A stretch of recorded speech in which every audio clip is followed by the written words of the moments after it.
Central Kerala India ഒറ്റയ്ക്ക് ഭരിക്കുന്ന ആളാണ് ഒരാൾ. ആര്? കെ.സി. വേണുഗോപാൽ. അദ്ദേഹം പ്രഗത്ഭനാണ്, മിടുക്കനാണ്. കേരളത്തിൽ നിന്ന് പലപ്പോഴും തട്ടുമുട്ടും ഞാൻ ഉൾപ്പെടെ കൊടുത്തിട്ടുള്ള ആളാണ്.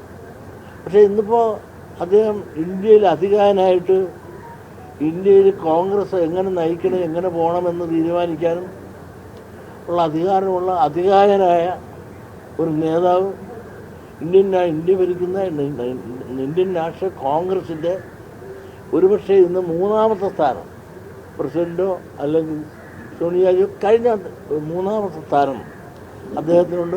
മാത്രമല്ല അദ്ദേഹത്തിൻ്റെ അഭിപ്രായങ്ങൾക്കേറെ വില ഇന്ന് കോൺഗ്രസിനകത്ത് സെൻട്രലിലുണ്ട്. അദ്ദേഹം ഇന്ത്യയിൽ തന്നെ വളരെ സ്വാധീനം ചെലുത്താൻ സാധിക്കുന്ന ഒരാളാണ്. അതുകൊണ്ട് തന്നെ അദ്ദേഹത്തിൻ്റെ സ്വാധീനത്തിൽ ഒരുപാട് MLA-മാരെ സൃഷ്ടിക്കാൻ ഇവിടെ സാധിച്ചിട്ടുണ്ട്.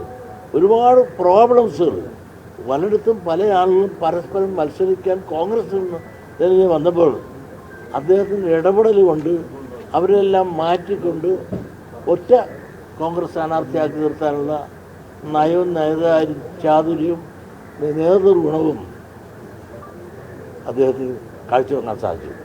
പക്ഷെ അദ്ദേഹത്തിന് അവിടെ ഇരുന്നാലും വേണുഗോപാൽ അദ്ദേഹത്തിന് അവിടെ ഇരുന്നാലും കേരളം ഭരിക്കാൻ സാധിക്കും.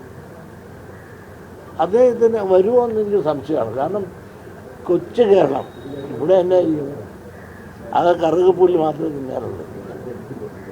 കേരളത്തിൽ ഇന്ത്യയിൽ എത്രയോ കരിമ്പിൻ തോട്ടങ്ങളാണുള്ളത്.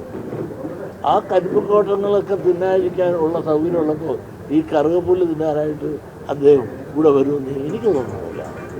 മാത്രമല്ല അദ്ദേഹത്തിൻ്റെ കഴിവിനെയൊന്നും കുറച്ച് കാണുകയില്ല. ഈ MLA-മാരിൽ മഹാഭൂരിപക്ഷവും MP-മാരിൽ മഹാഭൂരിപക്ഷവും വേണുഗോപാലിൻ്റെ കൂടെയാണ്. അദ്ദേഹത്തിൻ്റെ നേതൃത്വത്തെ ഇത്തവണ തെരഞ്ഞെടുപ്പിൻ്റെ വിജയത്തിൻ്റെ ശില്പി അദ്ദേഹം തന്നെയാണ്. കാരണം ഫണ്ടിങ് പണം വലിയ ഒരു ഘടകം തന്നെയാണ്. ആത്മാർത്ഥമായിട്ട് ഇടതുപക്ഷം എന്ത് കാണിക്കുന്നു അതിൻ്റെ അപ്പുറത്ത് ഒട്ടും അണുകട വ്യത്യാസമില്ലാതെ പ്രകടനത്തിലാണെങ്കിലും എല്ലാത്തിനും മണി പവറും നല്ലപോലെ കാണിച്ച് പ്രവർത്തിക്കുവാനുള്ള എല്ലാ സൗകര്യങ്ങളും ഇണക്കി കൊടുക്കുകയും പാർട്ടി നിലയിലും സ്വന്തം നിലയിലും ഫണ്ടിങ് കൊടുത്ത് കേരളത്തിലെ കോൺഗ്രസ്സുകാരെ ജയിപ്പിക്കാൻ ഏറ്റവും കരുത്തരായ ഒരു പ്രകടനം കാഴ്ചവെച്ച ആളാണ്